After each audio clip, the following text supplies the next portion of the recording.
وعلیکم السلام ورحمۃ اللہ وبرکاتہ۔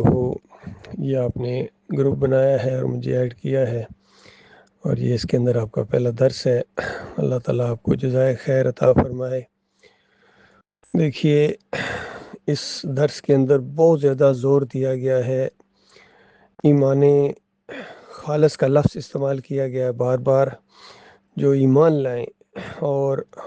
خالص کیا انہوں نے اللہ کے لیے اپنے آپ کو، اور پھر عمل صالح پر بھی بہت زور دیا گیا ہے کہ پھر نیک کام کرو، حق بات کی تبلیغ کرو، اور پھر اس کے اوپر جم جاؤ۔ دیکھیے، ایمان خالص سے مراد یہ ہے کہ اللہ کے ساتھ بال برابر بھی شرک نہ ہو۔ اللہ کے علاوہ کسی اور کو پکارنا، جس طرح قوم پکار رہی ہے، یا علی مدد، یا رسول مدد، یا غوث مدد،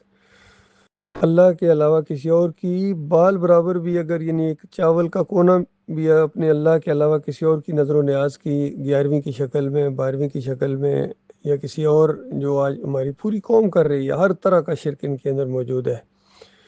نظر و نیاز کے شرک ہو رہے ہیں، مزاروں کے اوپر، درباروں کے اوپر بکرے چڑھائے جا رہے ہیں، بھنڈارے بانٹے جا رہے ہیں،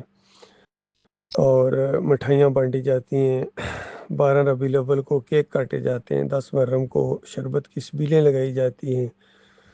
یہ جتنے بھی شرک جو بندہ کرے گا، اس کا ایمان خالص نہیں رہے گا، اس کے ایمان کے اندر شرک آ جائے گا۔ ایسے ایمان والوں کے بارے میں اللہ تعالیٰ فرماتا ہے وَمَا يُؤْمِنُ أَكْثَرُهُم بِاللَّهِ إِلَّا وَهُم مُشْرِكُونَ۔ اکثریت اس طرح اللہ کے اوپر ایمان رکھتی ہے کہ ساتھ ساتھ شرک بھی کرتے ہیں، تو یہ پھر خالص ایمان نہیں رہتا ہے، شرک کی ملاوٹ ہو جاتی ہے، اور اللہ تعالیٰ بہت غیور رب ہے، وہ شرک کو برداشت نہیں کرتا ہے۔ اعلان کر دیا اس نے قرآن کے اندر کہ بس شرک کی معافی نہیں ہے۔ کہیں فرمایا کہ شرک جس نے کیا اس پر اللہ نے اپنی رحمت کو، جنت کو حرام قرار دیا، اور اس کا ٹھکانہ ہمیشہ کی آگ ہوگا، وہاں ہمیشہ رہے گا۔ تو اس طریقے سے اللہ کے علاوہ کسی اور کا واسطہ وسیلہ دینا، یا نور میں نور اللہ کا عقیدہ رکھنا، اللہ کا بیٹا قرار دینا، بیٹیاں قرار دینا، اللہ کی ذات کا ٹکڑا قرار دینا، یہ ساری شرک کی قسمیں، جمہوریت کا پورا نظام و شرکانہ ہے۔ اب کوئی بندہ خود یہ خیال کرے کہ میں تو یہ شرک نہیں کرتا ہوں، لیکن انہی شرک کرنے والوں کو پیچھے نمازیں پڑھتا ہے، ان کو اپنا امام مانتا ہے، امیر جماعت مانتا ہے، کچھ ذرا سا بھی شرک کسی کے اندر آ گیا، واسطے وسیلے کا شرک، پکار کا شرک، سجدہ تعظیمی کا شرک، کوئی بھی شرک کسی کے اندر آیا، اب وہ رحمت اللہ علیہ نہیں رہے ہیں، اب وہ ہمارا امام نہیں بن سکتا، لیڈر نہیں بن سکتا، قائد نہیں بن سکتا۔ تو اگر کوئی یہ ان کو اپنا لیڈر مانتا ہے، امام مانتا ہے، ان کو رحمت اللہ علیہ کہتا ہے، ایسے شرک کرنے والوں کو،